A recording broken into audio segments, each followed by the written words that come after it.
ప్రముఖ గ్రీకు తత్వవేత్త అరిస్టాటిల్ అంటారు రాజకీయాల పరమావధి అధికారం చేపట్టడమేనని. కానీ రాజకీయాల్లో నూతన ఒరవడికి నాంది పలికారు వైఎస్ఆర్సీపీ అధినేత వైఎస్ జగన్. రాజకీయాలు ప్రజల కోసమే కానీ పదవుల కోసం కాదని దీన్ని ఆయన మాటల్లో కాదు చేతల్లో చూపించారు. రాజకీయం అంటే రాజ్యమేలటం కాదు, ప్రజలకు పాలకులపై నమ్మకం కలిగించేలా పాలించాలి అంటారు వైఎస్ జగన్.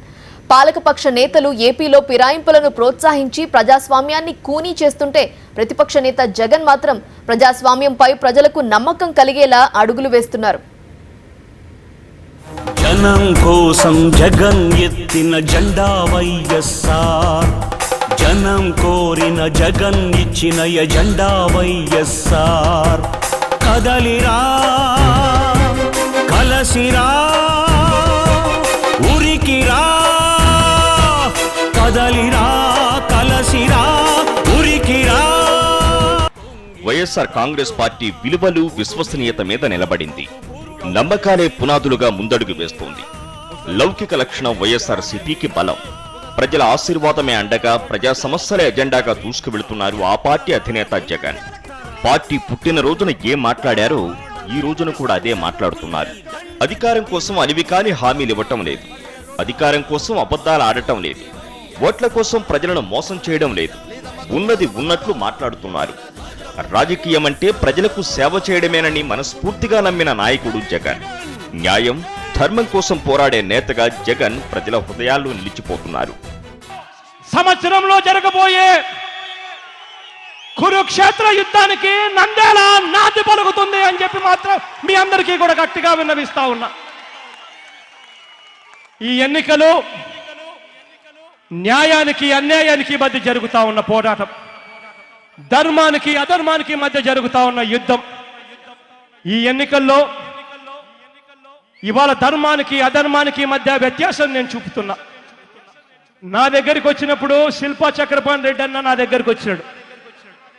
తెలుగుదేశం పార్టీ ఎమ్మెల్సీగా గెలిచిన శిల్పా చక్రపాణి రెడ్డి అన్న నా దగ్గరికి వచ్చాడు.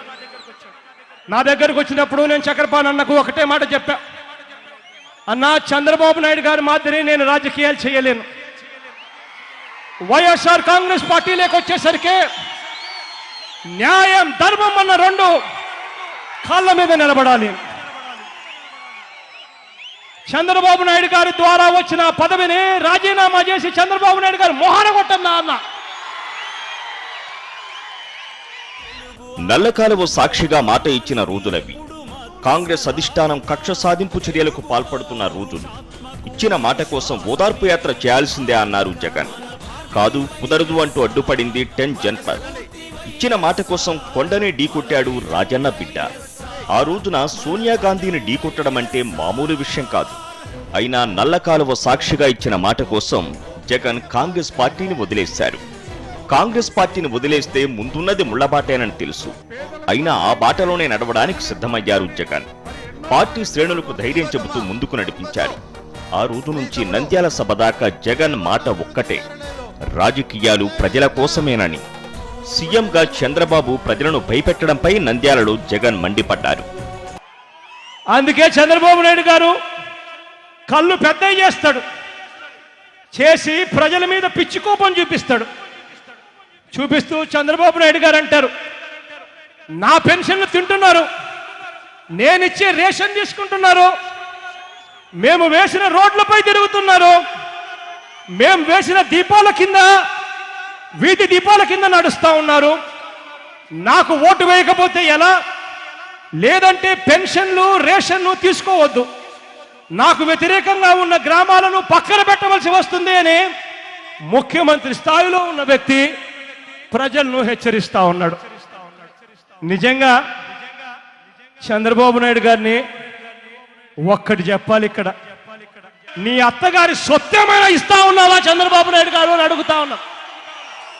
వైఎస్ఆర్ కాంగ్రెస్ పార్టీ పెట్టిన తర్వాత 294 మంది ఎమ్మెల్యేల్లో కొంతమంది తనకు మద్దతుగా వస్తే కాంగ్రెస్ పార్టీకి ఎమ్మెల్యే పదవులకు రాజీనామా చేసి రావాల్సిందే అన్నారు. కాంగ్రెస్ పార్టీకి ఎమ్మెల్యే పదవులకు రాజీనామా చేసిన తరువాతనే పార్టీలోకి తీసుకున్నారు. ఉప ఎన్నికల్లో వారిని గెలిపించి అసెంబ్లీకి పంపించారు. ఆ రోజున జగన్ ఏ విలువలకు కట్టుబడి ఉన్నారో ఈ రోజున కూడా అదే మాటకు కట్టుబడి ఉన్నారు. శిల్పా చక్రపాణి రెడ్డి టీడీపీ ఎమ్మెల్సీ పదవికి రాజీనామా చేసి వస్తేనే తీసుకుంటానన్నారు. శిల్పా మోహన్ రెడ్డి సోదరుడు అయినప్పటికీ తాను నమ్మిన సిద్ధాంతానికి కట్టుబడ్డారు. చంద్రబాబు మాత్రం ఎన్టీఆర్కే కాదు, ఆయన స్థాపించిన విలువలకు కూడా వెన్నుపోటు పొడిచారు. 21 మంది వైఎస్ఆర్సీపీ ఎమ్మెల్యేలను సంతల్లో పశువుల్లా కొని ప్రజాస్వామ్యాన్ని కూనీ చేశారు. ప్రతిపక్ష నేత జగన్ రాజకీయాల్లో విలువల కోసం పోరాడుతుంటే, ఇండియాలోనే అత్యంత సీనియర్ నాయకుడని చెప్పుకునే చంద్రబాబు మాత్రం విలువలకు పాతరేస్తూ అధికారమే పరమావధిగా రాజకీయం చేస్తున్నారు.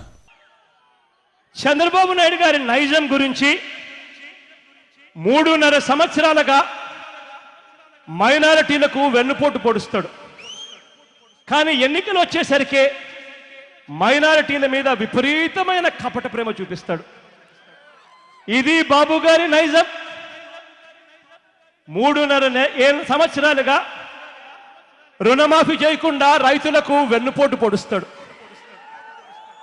కానీ ఎన్నికలు వచ్చేసరికి మళ్ళీ అదే రైతుల మీద లేని ప్రేమను నటిస్తూ డ్రామాలు చేస్తాడు.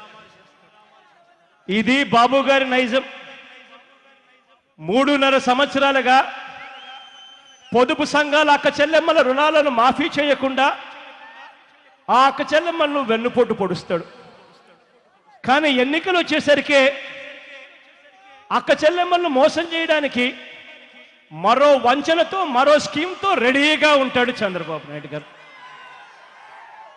వైఎస్ జగన్మోహన్ రెడ్డిని కలిసినప్పుడు ఆయనన్న మాటలను శిల్పా చక్రపాణి రెడ్డి వేలాది ప్రజల సాక్షిగా గుర్తు చేసుకున్నారు. అన్నా, వైఎస్ఆర్సీపీ విలువలతో కూడిన పార్టీ, మీరు రావాలనుకుంటే రాజీనామా చేసి రావాలని చెప్పారన్నారు. వైఎస్ జగన్ విలువలతో నడిచే నాయకుడని శిల్పా చక్రపాణి రెడ్డి అన్నారు. ఈరోజు మొదలైంది ఆట. చక్రపాణి రెడ్డి నిన్న రాజీనామా ఇచ్చాడు తెలుగుదేశం పార్టీకి. ఇదిగో పంపిస్తా ఉన్న మిత్రులకు ఛాలెంజ్ 21 మంది రేపు తిరగనియద్దు నంద్యాల ఎవరిన కానీ తిప్పితే ఉంది వాళ్ళ కథ. మీరెవరే కానీ అడుగు పెట్టనియద్దు. చక్రపాణి రెడ్డి మాదిరి దమ్ముండి రాజీనామా చేసి రమ్మని చెప్పాల్సిన అవసరం ఉంది. జగన్మోహన్ రెడ్డి గారు చెప్పారు, అన్నా నైతిక విలువ ఉన్నట్టు పార్టీ, నువ్వు రాజీనామా చేయాలి అని చెప్పి ఇదిగో ఇస్తా ఉన్నా జగన్మోహన్ రెడ్డికి రాజీనామా పత్రం. అందుకోండి స్టార్ట్ అయింది. ఇంకా ఈరోజు జగన్మోహన్ రెడ్డి గారి రాత యాత్ర అందుకోవాల్సింది ఎక్కడే కానీ నీరాజనం. రాజకీయ నేతలు, రాజనీతిజ్ఞులు, తత్వవేత్తలు, విశ్లేషకులు ఎంతమంది ఏం చెప్పినా రాజకీయాల్లో ఇచ్చిన మాట మీద నిలబడటం చాలా కష్టం. భారతదేశం లాంటి భిన్న సంస్కృతి, కులాలు, మతాలు ఉన్న దేశంలో మరీ కష్టం. కానీ వైఎస్ జగన్మోహన్ రెడ్డి మాత్రం రాజకీయ పార్టీ స్థాపించిన రోజు ఏ మాటతో మొదటి అడుగు వేశారో ఈ రోజుకు కూడా అదే మాట మీద నిలబడ్డారు. రాజకీయాల్లో కొత్త వరవడికి పునాదులు వేస్తున్నారు. స్పెషల్ డెస్క్, సాక్షి న్యూస్. వైఎస్ఆర్ ఆశయాలు ప్రజలందరికందజేయ దీక్షలతో యాత్రలతో మీకు తోడు నేనంటివి. అడ్డంకులు ఎన్నొచ్చిన ప్రజలందరి మేలు కోరి భయమెరుగక వెనుదిరుగక సమరానికి సయ్యంటివి.